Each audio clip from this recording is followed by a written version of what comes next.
বলছেন সফরের মানদণ্ড কি, কোনটাকে সফর বলবেন? এই ক্ষেত্রে দুটো মত রয়েছে। একটি মত হচ্ছে 48 মাইল বা আনুমানিক 80 কিলোমিটার। আজকাল অনেকে এই কথাই বলে থাকেন যে 80 কিলোমিটার। জি। কিন্তু শেখুল ইসলাম ইবনে তাইমিয়া রাহিমাহুল্লাহ এবং লেখক অনেক সালাফি ওলামারাই বলছেন আর এটাই বেশি সূক্ষ্ম ফতুয়া, সেটা হচ্ছে যেটাকে সেখানকার ভাষায়, যেখানে আপনি বসবাস করছেন, সফর বলা হয়। ওরফে মানে সেখানকার প্রচলনে সফর বলা হয়। সফরের জন্য সাধারণত, সফর কাকে বলে? সফরের জন্য মানুষ একটু প্রস্তুতি নেই যে আমি সফরে যাচ্ছি, তা আমার দিয়ে একটা আর জামা কাপড় নিয়ে নিই, সেখানে গিয়ে আমি অবস্থান করব, সুতরাং যারা লুঙ্গি পরে একটা লুঙ্গি নিয়ে নিলেন, এক্সট্রা কিছু কাপড় নিয়ে নিলেন, এইরকম।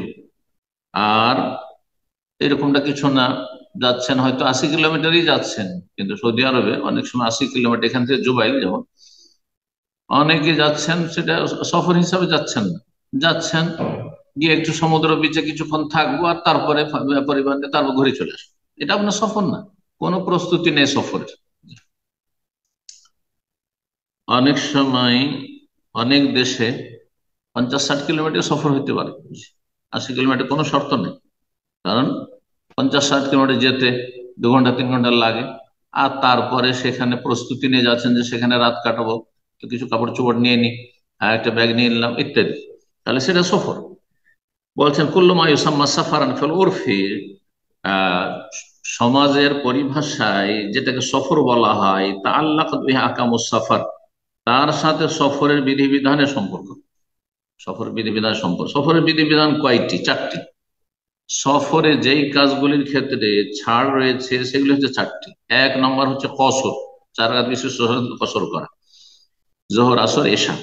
2 নম্বর হচ্ছে জমা করা, 2 ওয়াক্ত জোহর আসর জমা করা, আর মাগরিব এশা জমা করা। 3 নম্বর হচ্ছে সফরে গেলে আপনার রমজান মাসের সিয়াম অবস্থায় ছিলেন আপনি, অথবা রমজান মাস চলছে, আপনি রোজা ছাড়তে পারবেন, সিয়াম ছাড়তে পারবেন, ফাইদ্দাত মিন আইয়ামিন উখার। এটি তৃতীয় মাসলা সফরে। 4 নম্বর মশলা হচ্ছে যে সফরে থাকলে মোজার ওপর 3 দিন 3 রাত মাসা করতে পারবে। এই 4টি হচ্ছে সফরের আহকাম, গুরুত্বপূর্ণ বিষয় আমাদের। আমরা জানছি অনেক সময়, কিন্তু আমরা একসাথে হয়তো কেউ জিজ্ঞেস করলে বলতে পারবো না অনেকে।